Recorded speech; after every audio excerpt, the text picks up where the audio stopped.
Hi, I'm Christopher Walker here with Closely Observed English. Now, before becoming an English teacher, I studied physics at university. One of the great things about studying any science is that you start to have a scientific perspective about the world. You get fairly comfortable with complicated ideas and the maths that you can use to express them. As when I became an English teacher, I took along a lot of those ideas with me. And I'd like to share one of those approaches with you today when we talk about get for state changes. Let's have a look at how this idea of get works for state changes. And we're going to take our adjective first, to be hungry.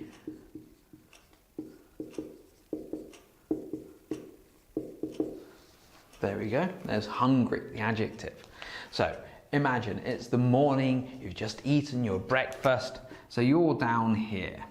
As time goes along, the degree is at the lowest, so we could use the general idea of to not be hungry.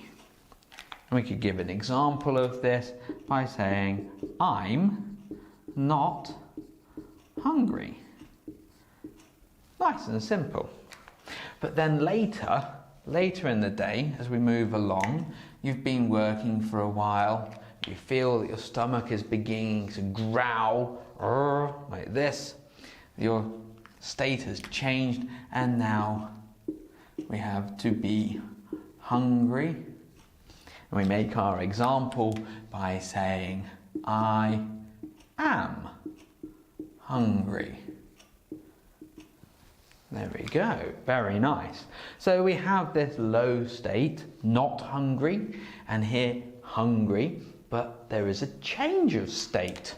So we go from here, and it doesn't happen all at once, it happens over time. We go up the scale.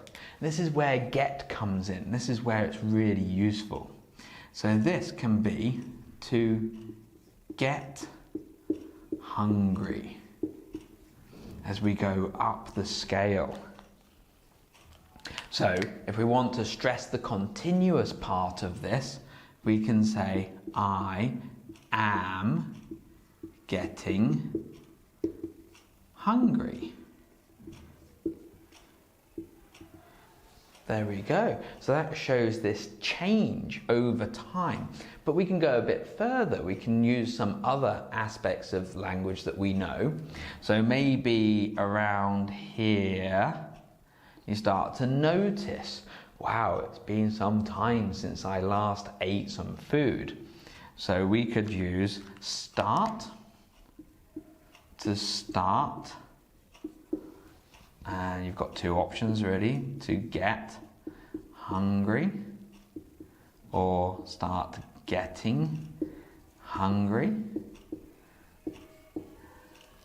So around about here you might say to your friend, you know what, I'm starting to get hungry, or I started getting hungry about an hour after breakfast. So we can use this sort of expression here, somewhere along just here. Maybe at the top, your friend sees you eating a chocolate bar and they say, hey, what are you doing? You're eating a chocolate bar? You've got dinner soon. You could say, well, looking back, I'm sorry, but I got hungry. I had to eat something. So we can just use get in the past to talk about that end of the change of state. And we can move all of this into the past if we want to talk about the past. Yesterday in the morning I wasn't hungry after breakfast, but I was hungry by about 2 o'clock. I was getting hungrier and hungrier until I had to eat something. So it's a very useful system to remember this get with an adjective. And it works with lots of adjectives that describe a state. For example, angry. In the morning you get into your car, you start driving, and hopefully you're not angry. We can say that here, I'm not angry. But then you join a queue of traffic the lights are red, there's roadworks, but nobody's doing anything. You can start to feel it. Your temper is getting bigger. And you are getting angry until at the end, I am angry. Ah, like that, for example. So here we've got it. Or thirsty. I'm not thirsty. I am thirsty. And in between, you're getting thirsty. Or tired. You get up in the morning. If you're not like me, I'm always tired, really.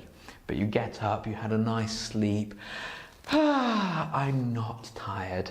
Then you go to school, and after an hour or two of lessons, I am tired. But in between you can say, I'm starting to get tired. I'm getting tired. I'm getting very tired. I'm sorry, I got too tired. I have to take a break. So we can use it with lots of adjectives like this. And I want to show you one more structure that you can use with this system. So let me clean the board and I'll show you what else you can do.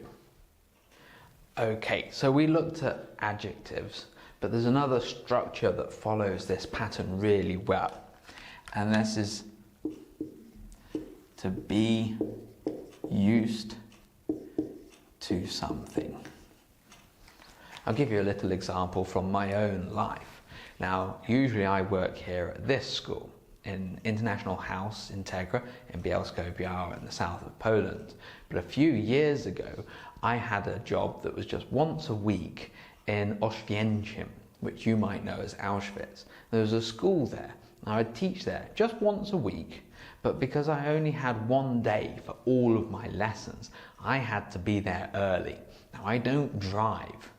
So I had to get up, out of bed, go to town and get on a bus. And the bus left at 6:30 in the morning.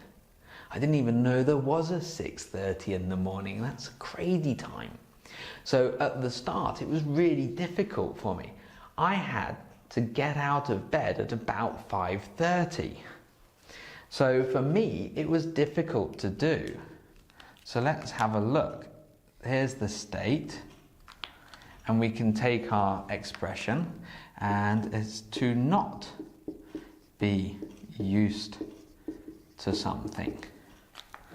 So in my story, I'm going to put it all in the past because I don't work at that school anymore. I can say, I wasn't used to. We want something, we've got a verb which is wake up. So we could use the continuous or the gerund form to make our noun phrase.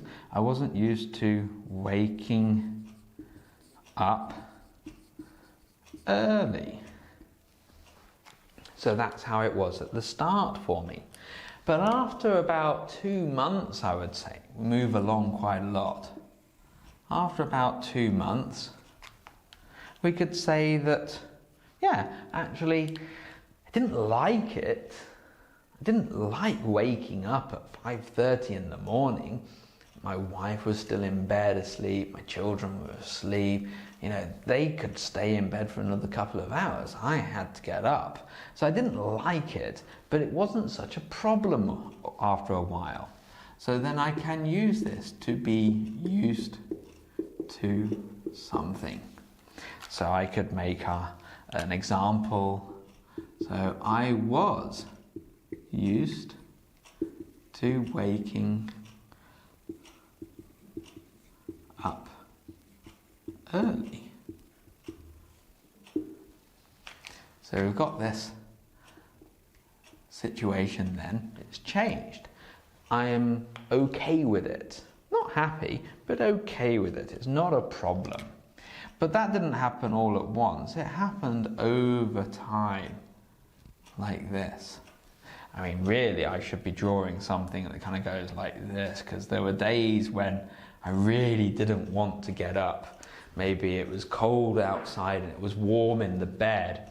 So I could draw something like this, but just to keep the grammar quite simple, let's have a reasonably straight line. So how are we going to talk about that change? We can come back to our old friend get. So now we've not got to be, we've got to get used to something. And I could make an expression like, for the first few weeks, it was hard to get used to waking up early. So here we've got our get used to. And then maybe up here, finally I got used to waking up early. So that could happen. Or let's say that it's just too difficult. Can't do it. Let's get rid of this.